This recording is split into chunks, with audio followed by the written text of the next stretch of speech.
അപ്പോൾ നമ്മുടെ ലിസ്റ്റിൽ ആദ്യം തന്നെ വരുന്ന ടി വി എസിൻ്റെ അപ്പാച്ചി RTR 160 4V ആട്ടോ. 159.7 cc എഞ്ചിനാണ് വരുന്നത്, BS4 ആണ്. അതുപോലെ 17.31 bhp കരുത്തും 14.73 Nm ടോർക്കുമാണ് ഇത് നൽകുന്നത്. 5 സ്പീഡ് മാനുവൽ ട്രാൻസ്മിഷൻ ആണ് വരുന്നത്. സിംഗിൾ ചാനൽ ABS വരുന്നുണ്ട്. അതുപോലെ ഫ്രണ്ടിലും ബാക്കിലും ഡിസ്ക് ബ്രേക്കുകളാണ് വരുന്നത്, 217 230. അതുപോലെ തന്നെ വരുമ്പോഴത്തേക്ക് ഫ്രണ്ടിലേക്ക് വരുമ്പോൾ ടെലസ്കോപ്പിക് സസ്പെൻഷനാണ്, ബാക്കിൽ മോണോഷോക്കാണ് വരുന്നത്.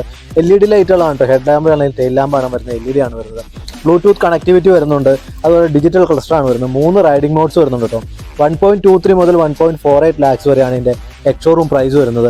ബിലോ 1.5 ലാക്സിൽ വരുന്ന അല്ലെങ്കിൽ 1.5 ലാക്സിൽ വരുന്ന 5 ബെസ്റ്റ് ബൈക്കുകളുടെ ആട്ടോ ഇന്നത്തെ നമ്മുടെ വീഡിയോ. അപ്പോൾ അതിൽ ആദ്യത്തേത് അപ്പാച്ചി RTR 4V ആയിരുന്നു കേട്ടോ.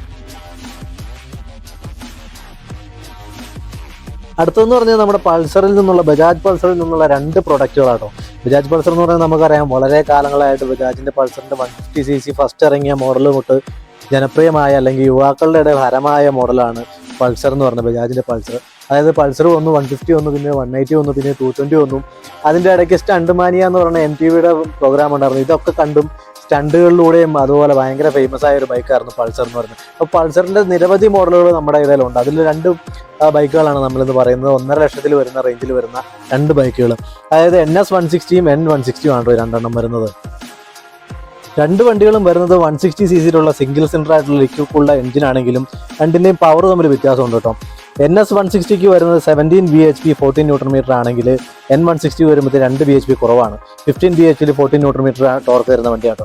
രണ്ടും 5 സ്പീഡാണ്. പെട്രോളിൻ്റെ കാര്യം മൈലേജിൻ്റെ കാര്യം പറയുകയാണെങ്കിൽ NSന് ഒരു 52 മറ്റേതൊരു 51 പ്രതീക്ഷ. ഓവറോൾ നമുക്ക് എന്തായാലും രണ്ടും സെയിം ആണ് തരുന്നത്. നമുക്ക് NS 160ലേക്ക് വരുമ്പോൾ 12 ലിറ്റർ പെട്രോൾ ടാങ്കാണ് വരുന്നത്.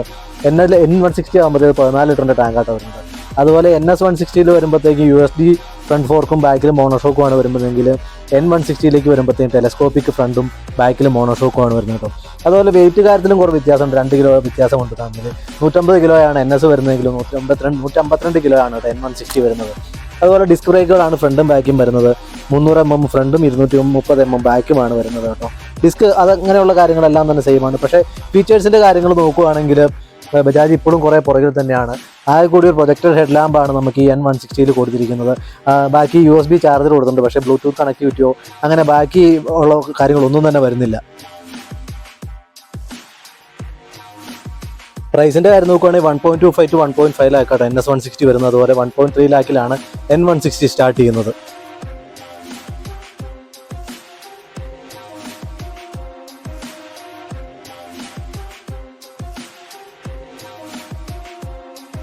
അപ്പോൾ അടുത്തതെന്ന് പറയുന്നത് ഹോണ്ടയിൽ നിന്നുള്ള 160 cc ബൈക്കാട്ടോ. ഹോണ്ടയുടെ SP 160 162.71 cc ആണ് എഞ്ചിൻ വരുന്നത്. 13.27 bhp കരുത്തും 14.58 Nm ടോർക്കുമാണ് ഡെവലപ്പ് ചെയ്യുന്നത്.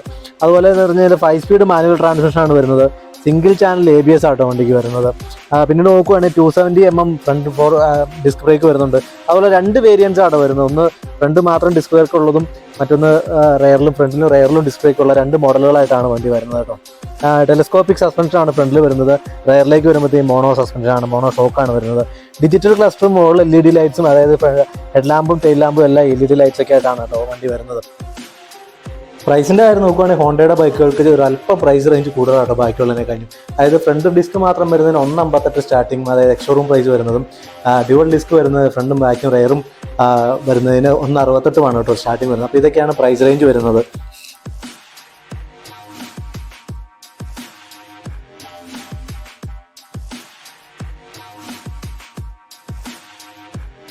അടുത്തത് മറ്റൊന്നുമല്ല കേട്ടോ, നമ്മുടെ ഏറ്റവും ജനപ്രിയ മോഡലായ അല്ലെങ്കിൽ നമ്മുടെയൊക്കെ കാലഘട്ടത്തിലോട്ട് RX100 ഇങ്ങോട്ട് കിടക്കുന്ന യമഹയുടെ ബൈക്കാണ്. യമഹയുടെ RX100 എന്ന് പറഞ്ഞാൽ ഇപ്പോഴും, അല്ലെങ്കിൽ RX സീരീസ് എന്ന് പറഞ്ഞാൽ ഇപ്പോഴും എല്ലാവർക്കും ഒരു ഹരമാണ്. യമഹയുടെ ഏത് ബൈക്കാണെങ്കിലും കേട്ടോ. അതിപ്പോൾ FC അതിന് ശേഷം വന്ന നേക്കഡ് ബൈക്കുകൾക്ക് ഒരു വിപ്ലവം ഉണ്ടാക്കിയത് വേണമെങ്കിൽ FC ആയിരുന്നു എന്ന് പറയാം. അപ്പോൾ FC സീരീസിൽ വരുന്ന FEZS F1 V4, അതായത് വെർഷൻ 4 ആണ് അടുത്ത ബൈക്ക് നമ്മൾ പറയുന്നത് കേട്ടോ. 149 cc എഞ്ചിനാണ് വരുന്നത്. 12.2 bhp കരുത്തും 13.3 Nm ടോർക്കും നൽകുന്ന സിംഗിൾ ചാനൽ ABS വരുന്ന ബൈക്കാണ് കേട്ടോ. കമ്പാരിറ്റീവ്ലി പറയുവാണെങ്കിൽ ബാക്കിയുള്ള ബൈക്കിനെ കഴിഞ്ഞ് ഒരു അല്പം പവറൊക്കെ കുറവാണ് വരുന്നത്. ടെലിസ്കോപ്പിക് സസ്പെൻഷനാണ് ഫ്രണ്ടിൽ വരുന്നത്, മോണോഷോക്കാണ് ബാക്കിൽ വരുന്നത്. ഫീച്ചേഴ്സിൻ്റെ കാര്യം